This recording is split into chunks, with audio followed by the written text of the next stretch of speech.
amigos, minhas amigas, é um enorme prazer estar falando com vocês.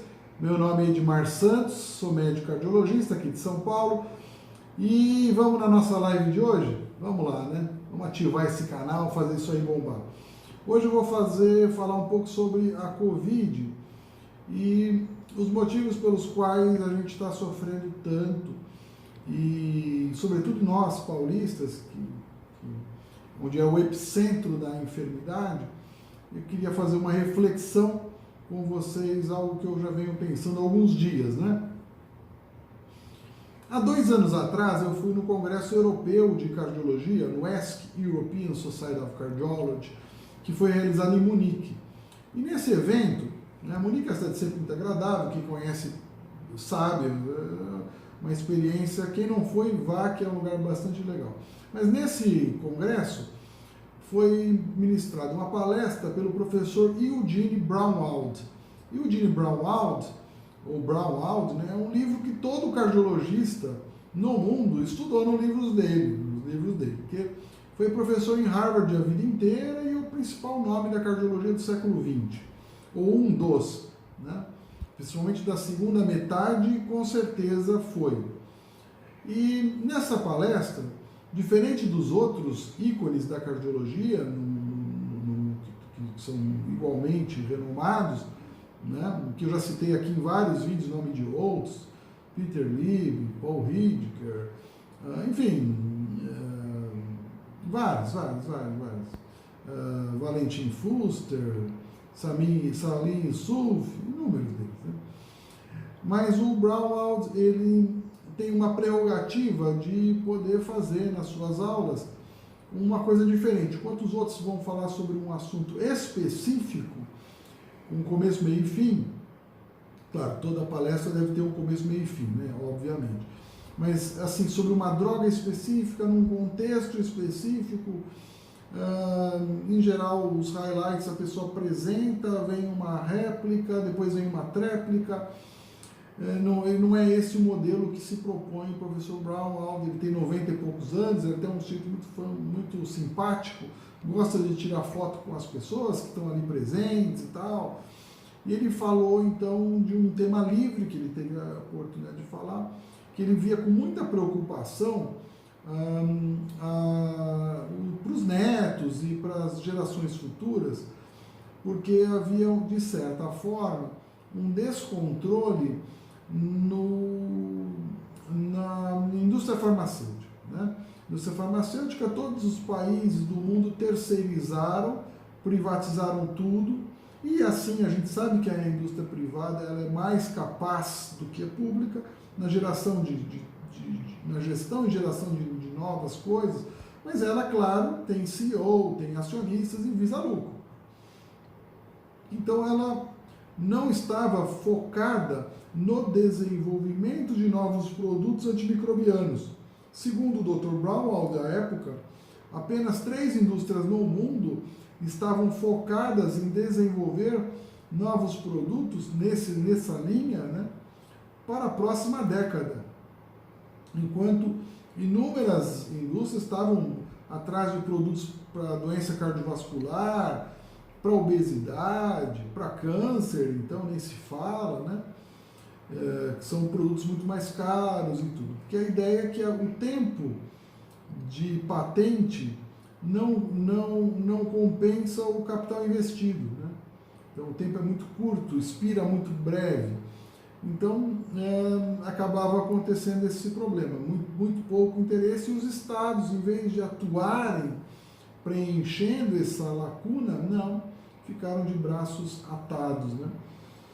De uma certa forma, com a ideia de que isso nunca iria acontecer, que nós tínhamos uma ideia antes de que havia um certo paradigma das doenças infecto-parasitárias do século XIX, começo do século XX, haviam sido debeladas, ou, de uma certa forma, contidas, presas mais restritas ao terceiro mundo. Basicamente era essa a ideia. Quem desenvolve pesquisa é o primeiro mundo, não há muito interesse da parte deles.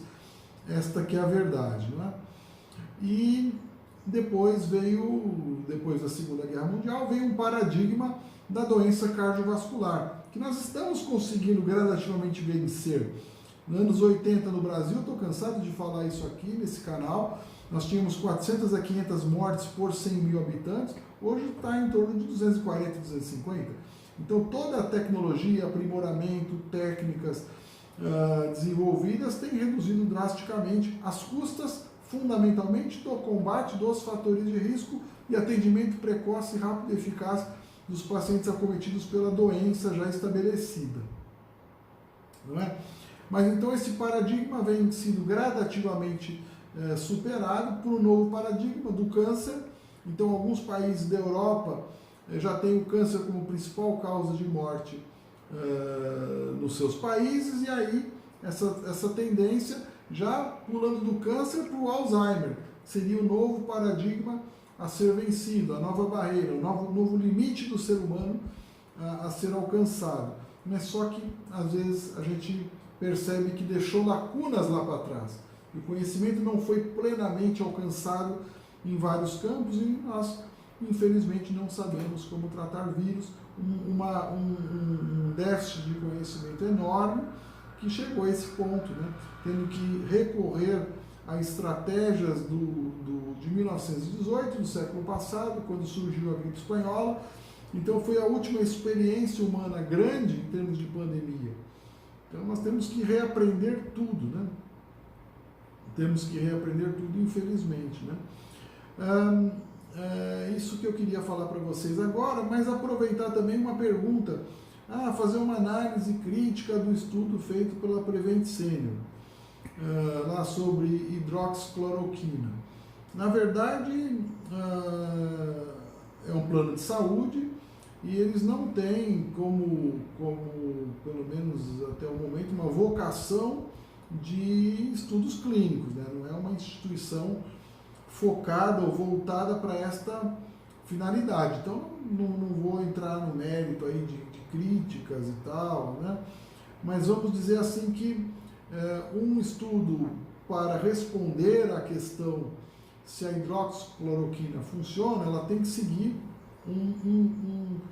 não é um rigor científico, eu não gosto dessa palavra, rigor científico, que dá uma impressão que é algo que se eu soltar esse rigor, está valendo. Não é, é a metodologia científica pura e simples, né? Então, para responder essa questão, eu tenho que fazer um ensaio clínico randomizado, né? O que vem a ser isso? Randomização, to random no inglês, é aleatorizar, sortear. Então, eu vou ter que fazer um double blind, quer dizer, duplo cego, randomizado. Nem médico, nem paciente vai saber quem está tomando o placebo e quem está tomando o remédio, né? Evidentemente, para evitar o efeito Hawthorne, que é um efeito de proteger ou atender melhor um paciente em detrimento do outro, não é? Então, nem médico, nem paciente sabem o que está tomando, apenas a central, onde um software de computador sorteou quem está tomando o quê. Tem que ser feito um cálculo do tamanho da amostra para que ela seja capaz de responder à pergunta. A pergunta é, tal remédio, hidroxicloroquina, é capaz de diminuir morte cardiovascular, diminuir internação? Enfim, responder a esta questão. E eu tenho que submeter isso no CONEP, que é o órgão do governo federal que avalia ética em pesquisa, né? Saber se aquilo é ético, se é procedente, se é plausível aquilo, né? Eu tenho que declarar meus conflitos de interesse claramente, dizendo que quem patrocinou o estudo, até porque para saber se não existe um viés e a gente olhar com mais critério esse estudo como foi conduzido. De um lado eu vou ter as pessoas que foram submetidas ao tratamento, do outro lado ao placebo. Nesse caso é possível o placebo, porque evidentemente não tem um tratamento padrão estabelecido. Quando existe um tratamento padrão estabelecido, é antiético usar o placebo. Eu tenho que comparar o que eu estou tentando provar que é melhor contra o tratamento padrão. Eu vou seguir um tempo. Qual o tempo necessário para responder? O tempo de ocorrer o desfecho. Qual o desfecho no caso? Morte. 30 dias, me parece, 40 dias, um tempo suficiente de tratamento para responder esta questão. E aí eu vou ver se há diferença estatística entre um grupo e o outro grupo, grupo tratado versus o grupo placebo. Com isso, eu vou ter a possibilidade de responder a questão se o remédio funciona ou não. Depois eu vou ver a magnitude do efeito, vou calcular o NNT, Number Needed to Treat, quer dizer, quantas pessoas eu preciso tratar para para evitar aquele desfecho em questão que é a morte. Depois também calculo o NNH, Number Needed to Harm, número necessário para evitar um transtorno, ou seja, um número que se eu tenho que tratar, por exemplo, 100 pessoas para evitar uma morte e 50 para causar uma cegueira, ou seja, para cada 100 pessoas eu vou evitar uma morte e 2 cegos. Vale a pena esse tratamento? Aí há de se pensar, né? Caso a caso, me parece que não, né? Nesse caso, obviamente não, mas... Então, na verdade, nesse que não dá nem para chamar de estudo, não foi feito nada disso, né? Primeiro é que os pacientes não tinham diagnóstico. Primeira coisa, nos critérios de inclusão, eu tenho que ter pessoas que realmente têm a doença, tem que ter uma comprovação que o indivíduo tem a doença. Ou teste rápido, ou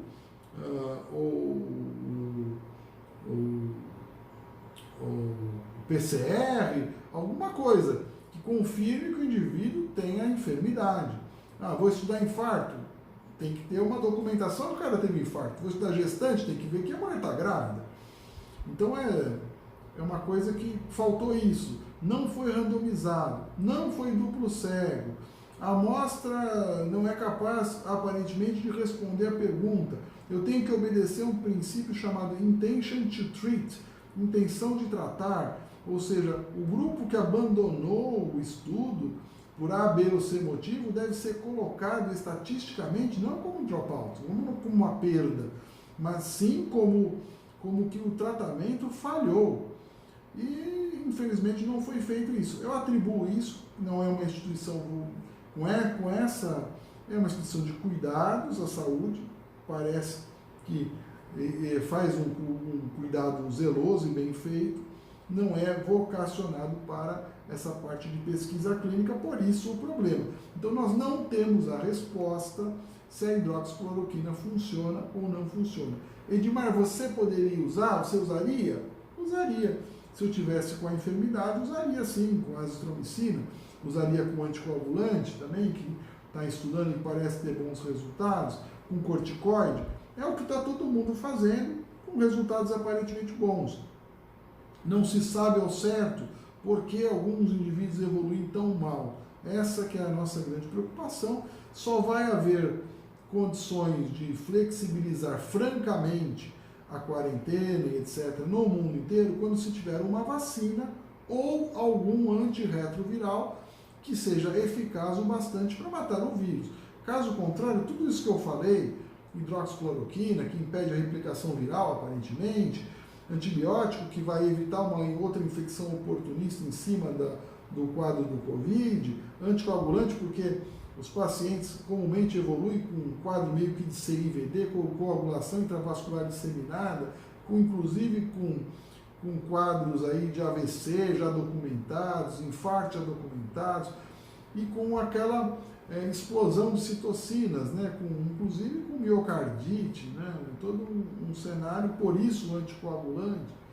Né, e então a gente faz o que tem, né, para o tratamento. Até agora eu tratei 7 indivíduos com Covid, os 7 saíram bem, não houve necessidade de internação, tiveram quadros leves, é bem verdade. Né? Então é isso que eu gostaria de falar para vocês hoje. Tenham uma ótima noite, um prazer enorme. Tchau!